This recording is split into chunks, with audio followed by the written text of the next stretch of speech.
Hi friends, நம்ம வந்து TNPSC Tamil இலக்கண பயிற்சி வினாக்கள் வந்து ஓல்டு புக்கு நியூ புக்கு எல்லாம் பார்த்துக்கிட்டு இருக்கோம்.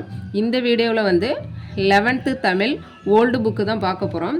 அதில் வந்து பாருங்கள், ஃபஸ்ட்டு வந்து கீழ்காணும் தொடர்களில் காணும் பிழைகளை திருத்தி எழுதுகன்னு கேட்டிருக்காங்க. இது வந்து நமக்கு ர வேறுபாடு, அந்த வந்து லா வேறுபாடு, இதெல்லாம் வந்து பார்த்து நம்ம நோட் பண்ணணும். பேருந்து நிறுத்துமிடத்தில் இந்த சின்ன ரூ கொடுத்துருக்காங்க. பள்ளிக்கூடம் வந்து தப்பாக கொடுத்துருக்காங்க. அப்போ பேருந்து நிறுத்துமிடத்தில் பள்ளிக்கூடம் இருக்கிறது. அதே மாதிரி பாருங்க, இன்றும் நம் நாட்டில் பெருவாரியான தப்பாக கொடுத்துருக்காங்க, மக்கள் தப்பாக கொடுத்துருக்காங்க, உள்ளார்களே தப்பாக கொடுத்துருக்காங்க. அப்போ இன்றும் நம் நாட்டில் பெருவாரியான மக்கள் உள்ளார்களே.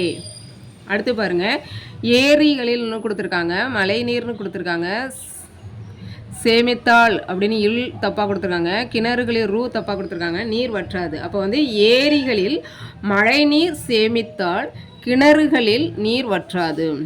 அடுத்து பாருங்கள், ஆலமரத்தின் அப்படின்னு கொடுத்துருக்காங்க, விழுதினை அப்படின்னு கொடுத்துருக்காங்க, பாம்பென்று குரங்கு தப்பாக கொடுத்துருக்காங்க. அப்போ வந்து ஆலமரத்தின் விழுதினை பாம்பென்று குரங்கு அஞ்சியது. அடுத்து பாருங்கள், வெந்நீருங்கிறத வெந்நீர்னு கொடுத்துருக்காங்க. அடுத்தது கொள்வேன் தப்பாக கொடுத்துருக்காங்க. அப்போ கொஞ்சம் வெந்நீர் வைத்து, இந்த நீ வரும், வெந்நீர் வைத்து தந்தால் எண்ணெய் தேய்த்து கொள்வேன். ஓகே ஃப்ரெண்ட்ஸ், வீடியோஸ் பிடிச்சிருந்துச்சுன்னா லைக் பண்ணுங்கள். ஓகே, நன்றி.